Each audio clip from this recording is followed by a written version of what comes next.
One of this area's most prominent business owners and role models is Frank Venegas Jr. As you're going to see in this next report, Venegas has given hope to many residents here in Southwest Detroit, and he has a particular passion for education.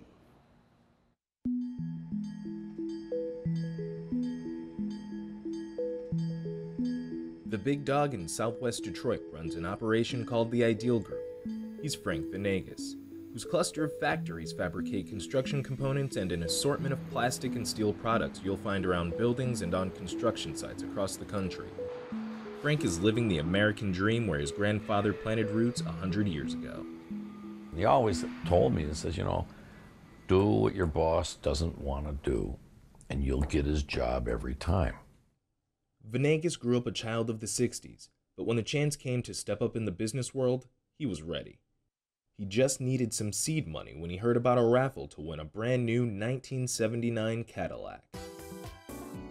I knew I was going to win it. My wife was pregnant, and we just bought our first house. We really didn't have the money, but we were going to go, and we knew we were going to win.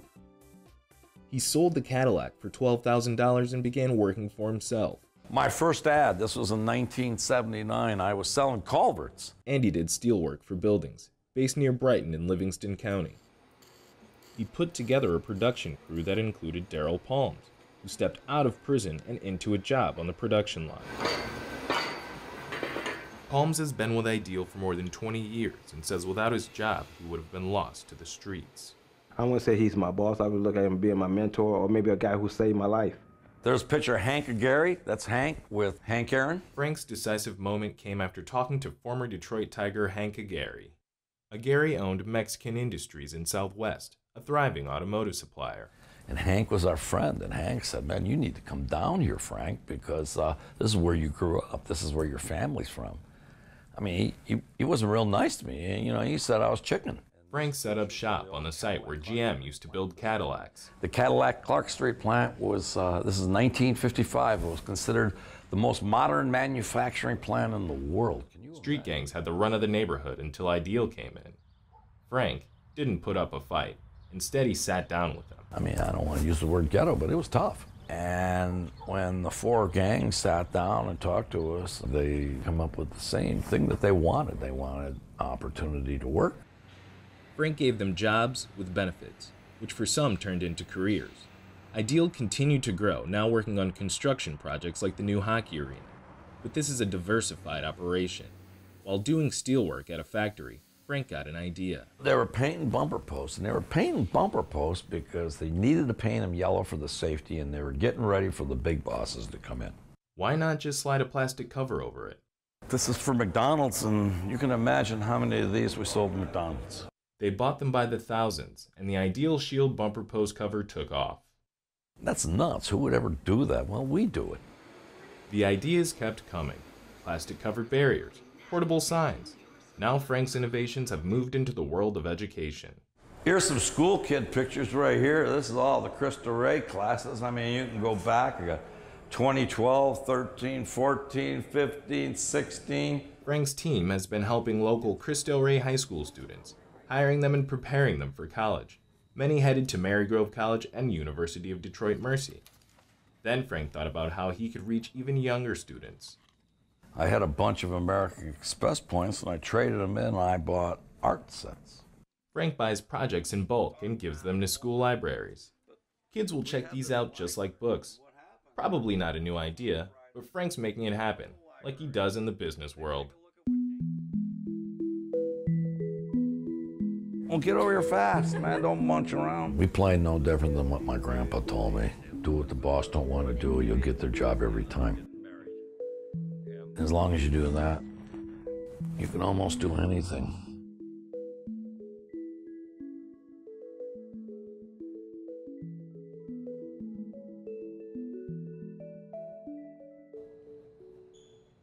What an inspiring story. In addition to private schools like Detroit Cristo Rey, families in Southwest Detroit can choose from public and charter schools. The community has one of the largest populations of young children and teenagers. About education, now joining me to talk about education is the interim superintendent of the Detroit Public School District, Alicia Merriweather. Also joining me is Michael Curry, the president of Cristo Rey High School, and Terry Whitfield from Southwest Solutions Partnerships. Youth, thank you for being here. Yeah. So Alicia, let's start with you. Sure. Talk about some of the great things that are happening at Detroit Public School District. Well, where do I start? We've got a lot of great things happening with Detroit Public Schools Community District, not the least of which is the fact that a year ago, we were in a very different spot than we are right now. And I take great pride in the fact that in the last year, we've come out of financial distress. This was the first year in many years that we did not have to spend $1,100 per student paying off debt. We have a new academic plan with 5 pillars: literacy, innovation, career pathways, family and community, and wraparound services. And in Southwest Detroit specifically, we have a very strong network of schools that I'm extremely proud of. In fact, Clippert Elementary School is headed to the national finals for a brand new competition that we had never participated in before, with the Sea Perch underwater robotics team headed to nationals. So there's all kinds of great things happening in Southwest. Fantastic. So Michael, tell me about Crystal Ray in terms of your 100% graduation, students attending colleges. How are you able to do that? So Detroit Cristo Rey, we really have a unique model. We only serve low-income students, and because we're a private school, we don't get money from the government. So the question is, how are you going to fund our school? And we fund our school by sending our kids off to work. And so they work at places like the Ideal Corp, Detroit Salt. Our kids get a real unique exposure to opportunities that are available to them if they go to college.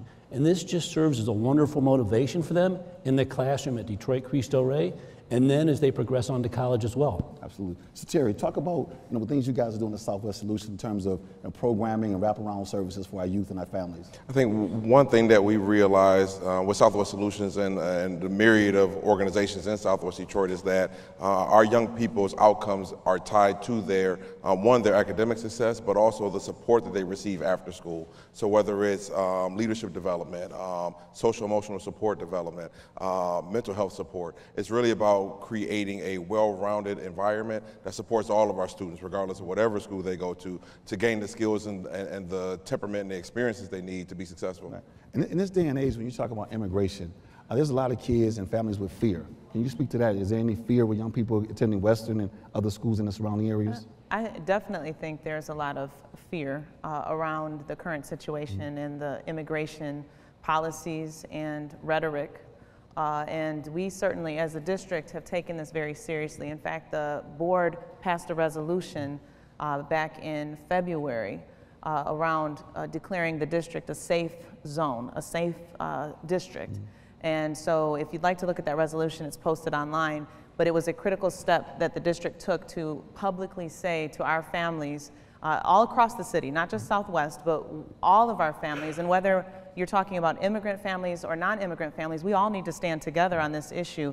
And the district stepped out, passed a resolution, and I really, really feel good about that resolution. And now the next thing is to follow through on the items in that resolution and make sure that our families, our teachers, the community knows that DPSCD is standing with you and for you. And really, this is something that affects everyone. This is not just about immigrants. It's about Detroit as a community saying this is who we are. We're a safe city, a safe zone, and we're going to keep moving forward and protecting those rights. Okay. So Michael, talk about, in terms of exposure, you're talking about exposure to your young people, especially coming from low-income environments, but allowing them to grow and generate belief coming from Cristo Rey.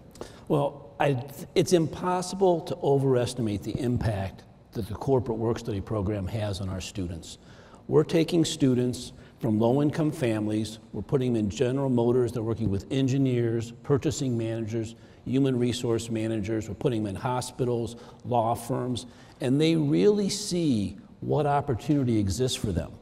But they also realize those opportunities exist if they go to college. And then the people at our partners, they really embrace our students, and they're very supportive. They're encouraging of their schoolwork, and they're encouraging them to go to college. And in fact, many of our partners are doing this with the intention of hiring our students after they graduate from college. Absolutely. So Terry, speak to some of the things that the community can do to help Southwest Solutions Partnerships. What can we do as a community? I think as a partner, as a community, is really having a listening ear to our young people, not pushing them in the direction that we think they should go, or pulling them to where they've obviously made it known they don't want to go, but really listening to them with an ear to understand what they want to be, what they want to accomplish, what their interests are. And then again, one of the strengths of Southwest Detroit is the high concentration of nonprofit youth serving organizations that are here. So regardless of whatever their interest is, really being a guide to them to finding that interest and fulfilling that dream. Because collectively, if we can eliminate some of the non-academic barriers, our children can be successful. In our community, we don't need saviors, we need more servants in our community. So Alicia, speak to Western, the growth at Western High School, the growth at Earhart. Both of those schools have shown tremendous growth, and I think part of it can be attributed to the wraparound services and the attunement that the leadership have taken at both of those schools to be aware of the barriers that exist for students, and then working very diligently to line up supports for both students and their families to address those barriers. I mean, that is really what public education should be about. It should be about identifying barriers, removing them, so that students can achieve what they're capable of achieving. We know that our students are capable, they have all of the potential in the world. Our job as adults is to remove those barriers and to work together to make sure that that happens. Absolutely, because it seems like, you know, that corridor is just booming. That corridor is really one of the fastest growing populations in the state, and just a lot of great things are happening. So the environment has to be conducive for young people to learn. It really is. It's a great neighborhood. We love being there. It's very vibrant. And I think our students recognize that they're part of something really special in Southwest Detroit. Yeah. So Terry, lastly, as we talk about programs and helping young people, some of the other programs you guys do as far as renters assistance and educational services. So Southwest Solutions is vast in terms of the capacity that we provide communities and individuals to not just deal with their current situation, but when you think about moving forward and really bucking the trend that might be there for low-income environments, it's really about gaining the skills and the support that you need to move forward. All right. Thank you guys so much for being here. Appreciate it. Great conversation.